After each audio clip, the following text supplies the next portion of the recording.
y aquel que lo pisotea es declarado sacrílego.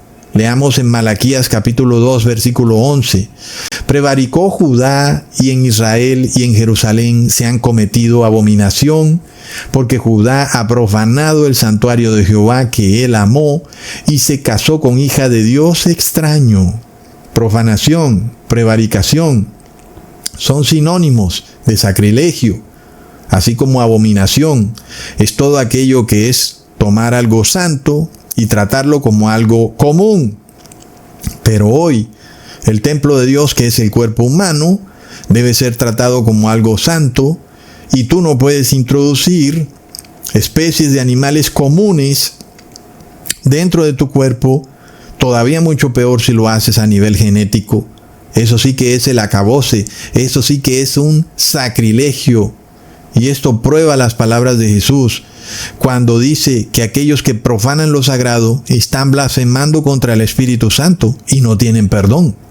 Leamos en Mateo capítulo 12, versículo 31 al 33. Todo pecado y blasfemia será perdonado a los hombres, mas la blasfemia contra el Espíritu no les será perdonada. A cualquiera que dijere alguna palabra contra el Hijo del Hombre le será perdonado, pero al que hable contra el Espíritu Santo no le será perdonado, ni en este siglo ni en el venidero. O haced el árbol bueno y su fruto bueno, o haced el árbol malo y su fruto malo, porque por el fruto se conoce el árbol.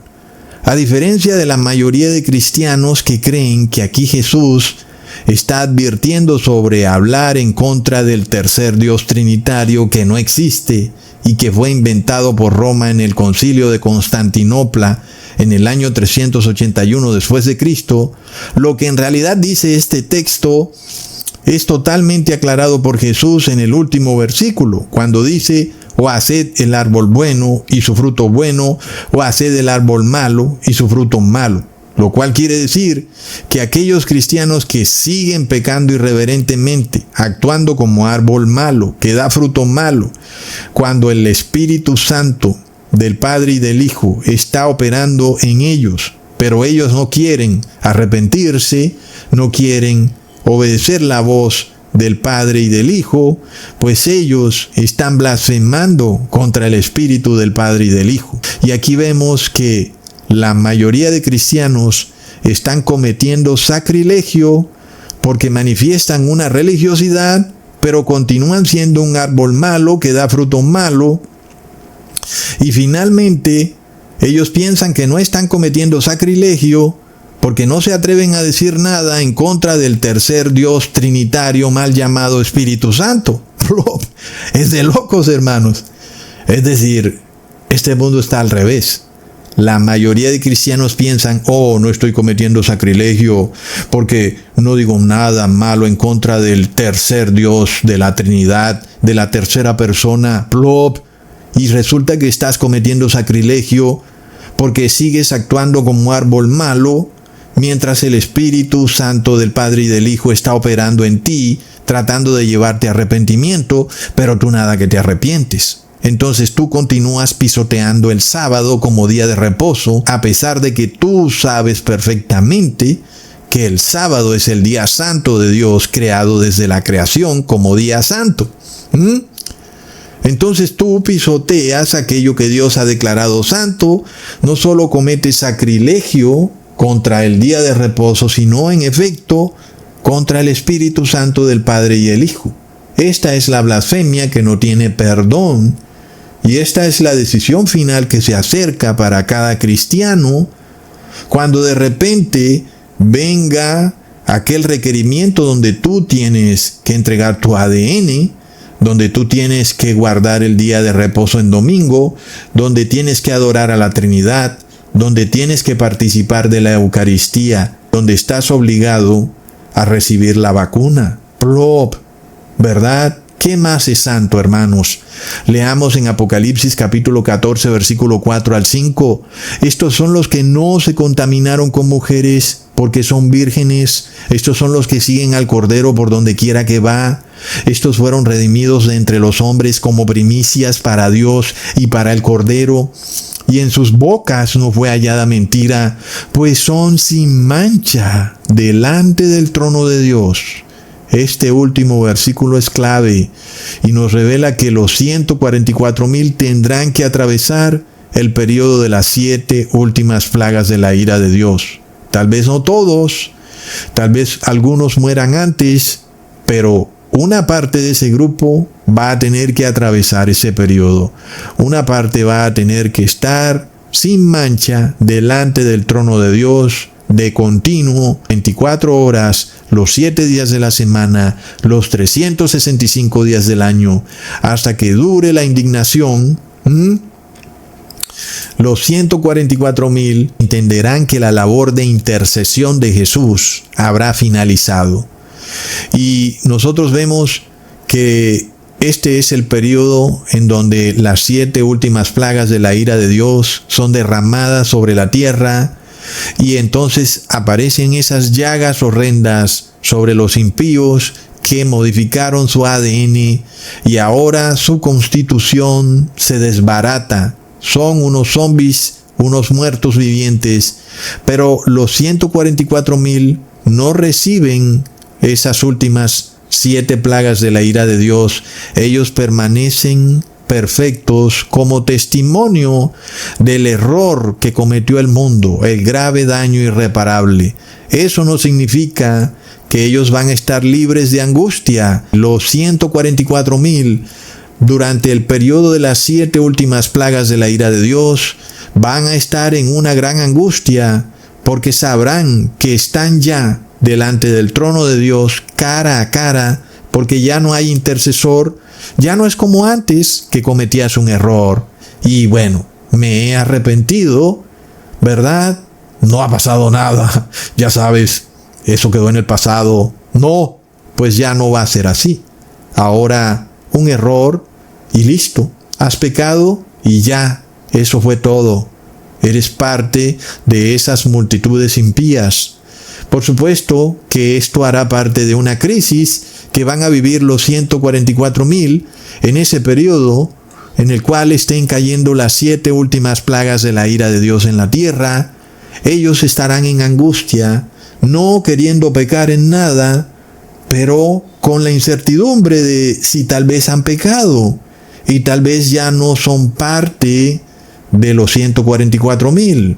Es como un poco de aquella prueba que le vino a Jesús cuando el demonio le dice: si eres hijo de Dios, ¿por qué no haces esto? Como diciéndole, ¿será que ya no eres hijo de Dios?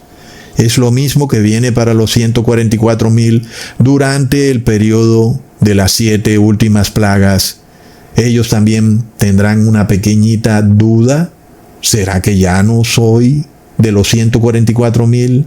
Pero nosotros hemos venido aprendiendo que la duda es falta de fe, y los 144,000 no permitirán que esa duda aumente en sí mismos, pero eso no dejará de ser un pequeño tiempo de angustia para ellos, porque estarán frente a frente ante el trono de este Dios que no permite el pecado, y eso será un pequeño tiempo de angustia, hermanos. Miremos entonces que no es capricho de Cusatón el hecho de que tenemos que abstenernos de todo alimento animal, porque debemos purificarnos tanto física como espiritualmente, porque se acercan esos días en que estaremos sin intercesor, frente a frente ante el Padre Creador, y la pregunta es: ¿cómo sabremos que esa labor de intercesión de Jesús ya ha llegado a su fin?